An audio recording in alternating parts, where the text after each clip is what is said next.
This video is a copy of a video I can't find on the internet anymore. It was 1990 Sturgis, as you'll see. They probably will copyright this because it is somebody else's video, but like I said, I can't find it anywhere else, and I thought you guys might enjoy it. But I'm going to have to put this on in parts because it's 2 hours long. For you that don't know, 18 years later, Vicki and I got married down here in Deadwood, right up on that hill. So that's how much we like it. This is the fire station parking lot. The other one was. It's still there, guys. Hey, I wish.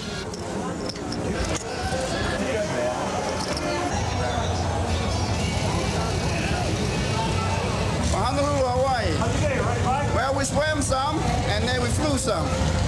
Yeah, got started from LA, up to Salt Lake, and now we're here in Sturgis.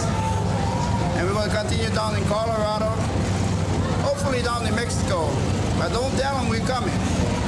We want to just slide by there easy. Back to LA.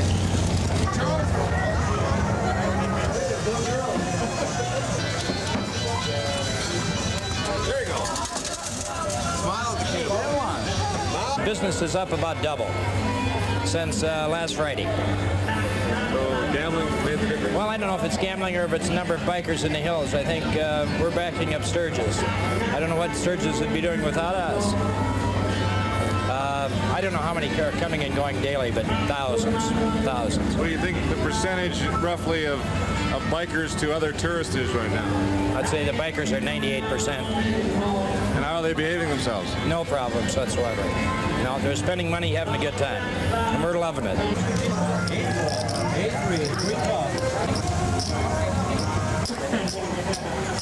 We felt very good about what's happened so far. You've been pretty busy as a minister, I guess, the past couple of days. Well, I've had to perform some duties to marrying a number of couples in the last 3 or 4 days. How many? 9 to be exact. What's that been like? Have you married people before? No, this is the first year I've had the opportunity to do that. It's been a lot of fun. The couples are fun to work with, and they seem to have a good time. First off, I'm going to ask you, brother, do you love her? Yes. Honey, you love him? Yes. Brother, you love her? Yes. Honey, you love him? Yes. With this ring, With this ring, I thee wed, a symbol of unbroken love a symbol of unbroken love in Christ Jesus the Lord, in Christ Jesus the Lord, forsaking all others forsaking all others till my death, till my death, and leading my lady lead my lady in truth in truth, as God would have me. as God would have it. I pronounce you man and wife. I pray God, man, just bless your life. And Sturgis won't be just a party time. It'll be a time of rejoicing when you guys done it up, huh? That's right. Let's go. Kiss your bride. He went to go get the bike. Get on.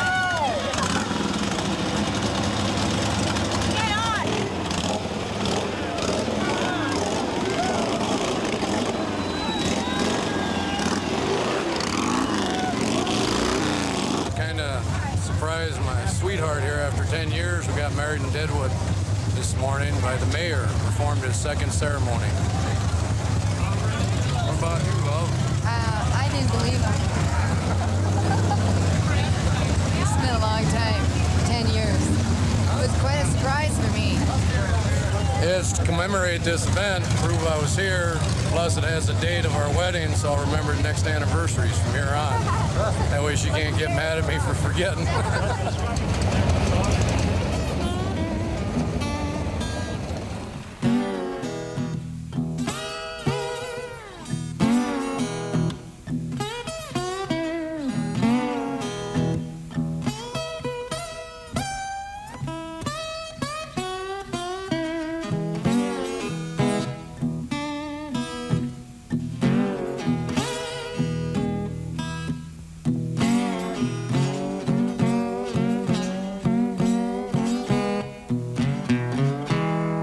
A lot of people buy clothes every day, and I'd rather buy tattoos. It's one thing to, you could always take to the grave with you.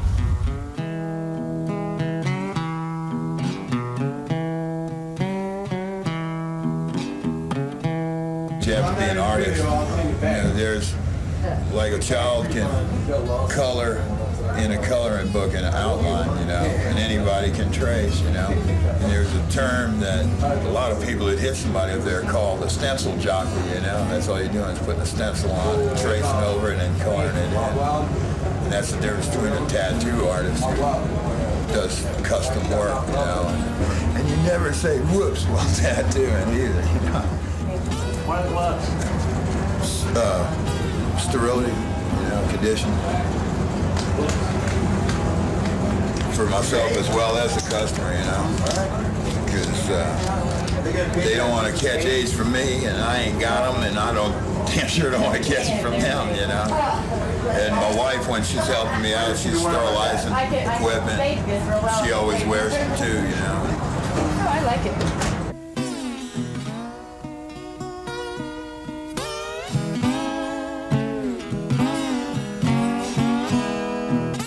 Some people like it, some people don't. I don't know. Everybody here loves it. God forgives, outlaws don't.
This is a powerful Harley Davidson. By that I mean it could stand, it could drop off a truck, it could be laid over. It's a tough. You're talking tractor. I'm riding a two-wheel tractor. In the States, the Harleys were issued to the tankers to armor, and every Saturday parade somebody would get ground up. The armored weapon was the Thompson submachine gun. That's the difference between a machine gun and a submachine gun. A machine gun is a crew-served weapon. This is sub. This is really a machine pistol. Press the button here and take the stock off, and you have one hell of a good pistol. You ask me how come I can carry a Thompson, and I say this: get yourself a nice haircut. You can go right up and kick a state trooper right square in the ass, and nothing happens. All you gotta have is long hair. Ever try it? Ever try your theory? Yeah, sure. It works, huh? Yeah, sure it does. I'm showing what's on the bike, what the man will carry. Hand grenade, first aid kit, submachine gun oiler. This is all on one bike? Yeah, it's all on there. There's a hatchet. There's no order to this. There's a fire extinguisher. Here are K rations. I'll get them out. You get a better. You think the Japanese could have won the war if they had ridden on Harleys?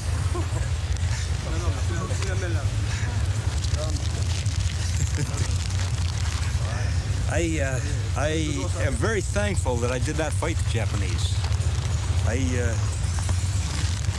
Rather fight the Italians.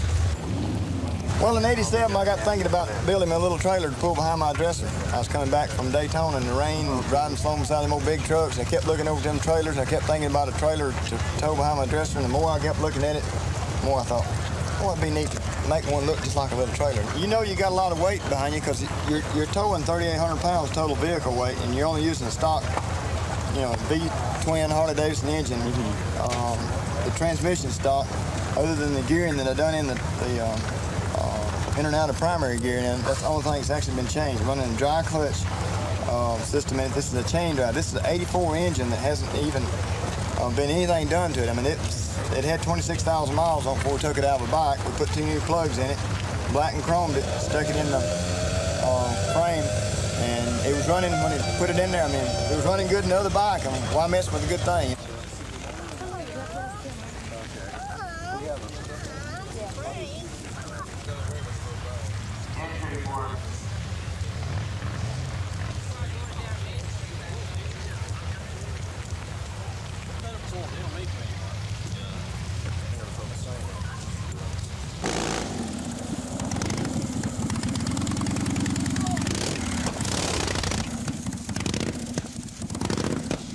Five years ago I started this project, but it's been a childhood obsession actually. I always loved V-twins, I loved Harley Davidsons. When I was about 11 years old I had a Harley motor and a push bike, and I just loved V-twins. And then one day I was sitting down only 5 years ago over a beer, and I said I'll go to the world's biggest V-twin. And I come across these Rolls-Royce engines, and I knew about the history and how they performed in the war, and they're such a reliable engine, and I thought, well, I love motorcycles and I love aeroplanes because I used to fly a few planes. I said, let's make a motorcycle have an aircraft. So I come up with a 300 cubic inch V-twin Rolls-Royce engine, supercharged, nitro. Doesn't do anything wrong, keeps running. It's a beautiful machine. What did you feel like the first time you got on it and rode it anywhere? Well, I got such an adrenaline rush, I went and bought heaps of beer and we all got pissed, drunk. Well, I've had it about 230 mile an hour one day out on a back road out in the country, and that was with just dabbling a little bit of nitro through it, but mainly on pumped gasoline with about 15-inch boost on the supercharger. But it was quite breezy at that speed, and I had a hard time hanging on. You believe you me, it was hard to hang on, but all you see in front of you is a black stripe and you follow it, which is a road. Just hope a kangaroo doesn't jump out in front of you or something like that.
As I said at the beginning of this video, yeah, we got married down there in Deadwood 18 years after this film was made. It took us a lot of years just to get all this stuff done that you're seeing on here, but we've done it all. I've seen not done it, but I've seen it all. Seen the hill climbs, the races. Right by this track here is where we usually camp. It's called Hog Heaven. Hope you enjoyed part 4.